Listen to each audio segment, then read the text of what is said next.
Welcome back to another Sunday video here, and we're going to go over 3 of the biggest mistakes that I've made, that I see clients have made, and stuff like that. So the very first one is just dieting too much. And this is a tricky one because, I think that some people are probably starting out to where they're a little bit overweight and dieting makes sense. But I also think there's a crowd that you get to a level of leanness that is healthy and you can progress well and stuff like that, but you're just not totally comfortable with where you're at. And I think that this is especially hard earlier on because you don't necessarily have the muscle mass yet to make higher body fat percentages kind of look good. For example, when you have a lot of muscle mass, you tend to look better at higher body fat percentages. And an example I've used before is looking at, now this is extreme outlier here, but looking at NFL linemen or tight ends or DNs. These individuals are probably, upper teens body fat percentages, but because all of the freaking muscle mass they have, they still look pretty freaking good, So now, of course, they're outliers and there's a reason they're in the NFL or super good athletes. But that's an example of the more muscle you have, the better these higher body fats look. And when you're kind of starting out and you don't have that muscle mass yet, it can be kind of deceiving because you might very well be at a lower body fat percentage, but since you don't have the muscle mass yet, you might not kind of look the way you want to go through a gaining phase. I know when I've told you guys this story a little bit, but when I first got to college, I basically went off the rails and then I dieted myself down into a skinny fat position to where I didn't have a ton of muscle mass and just wasn't looking great. And when I got my body fat percentage checked, when I was dieted down again at a kind of skinny fat state, it came out and this was bod pod, so decent in terms of air, and it came out at 7 to 9%. So even if it was 4 to 5% off, which I think it probably was, and I was in the low teens, I sure as hell didn't look like it, and I didn't feel even lean enough to go through a gaining phase. And it's tricky, man. I think that that's something that you almost just kind of have to go through if you're in that position and you're in your first couple years. If you know that you're still within a healthy kind of body fat range, just eating enough food and eating at maintenance or a slight surplus and focusing on your performance and progressing in the gym for as long as you can, trying to keep your ratio of dieting to cutting to at least 4 to 1. So at least 4 months gaining to 1 month dieting. If you can do that, especially in your first few years, of course, I think that staying in a healthy body fat range is a good idea. But I really think that the muscle you'll gain will make it so much easier for you to look better at higher body fat percentages and make those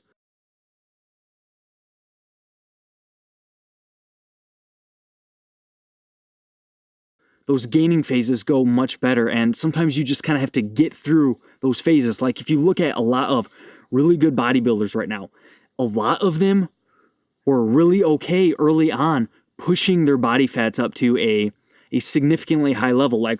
Example that pops out to me is Alberto Nunez. He pushed his body weight up significantly. Now, he looks back on it and says, I shouldn't have gone that far. And I'm not telling you to dirty bulk or something like that. I just think that it proves to the importance of when you're still within a healthy body fat range, which I would say if you're under 20, 25%, if you're under that range, then just eating enough food to where you're not dieting in a 4 to 1 dieting to cutting ratio at the absolute minimum, I think it will do you well over the long term. And the second mistake I made was not understanding my own MEV and MRV, not understanding the principles around training and that everybody has a maximum recoverable volume that they can do in the gym and for it to be productive.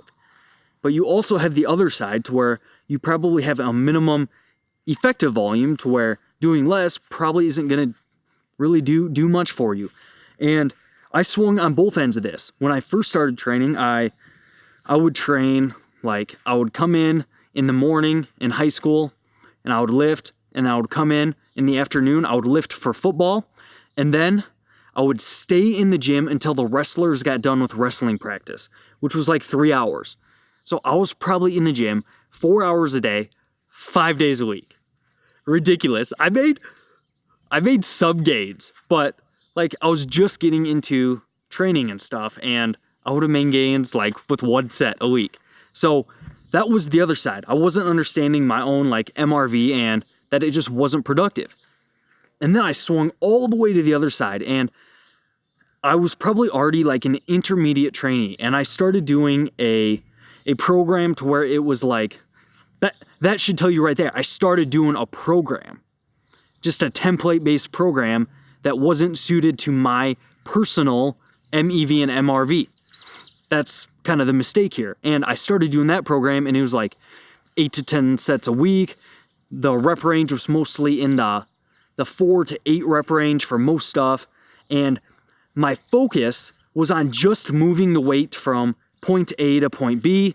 And I really wasn't like stimulating my muscles effectively on a per set basis.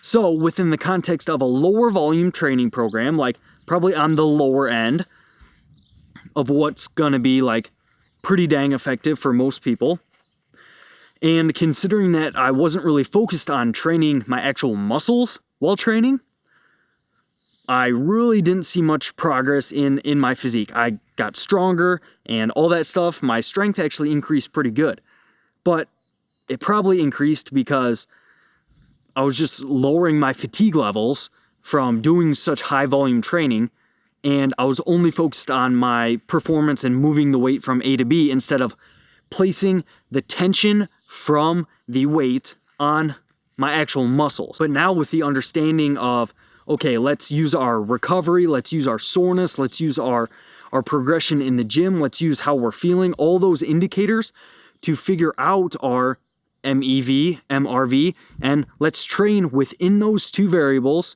really focusing on training the actual muscle group per set. And my progress has been so much better since doing that. And my third and final mistake here is just thinking a calorie is a calorie. And yes, at the end of the day, energy balance is going to kind of be king in whether you gain or lose weight.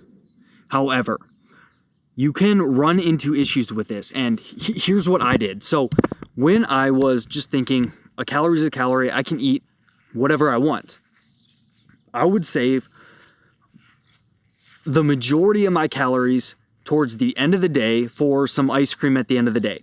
And I would sit there with my ice cream, bowl guarding it, and I would want to be the only person in the room when I was eating my ice cream, because I was just waiting for it all day, and I was more food focused because I was thinking about that ice cream all day long, and it just really developed a poor relationship with food, since I was just viewing, okay, so you mean I can not eat all day and just have this ice cream and still be in a calorie deficit and lose weight?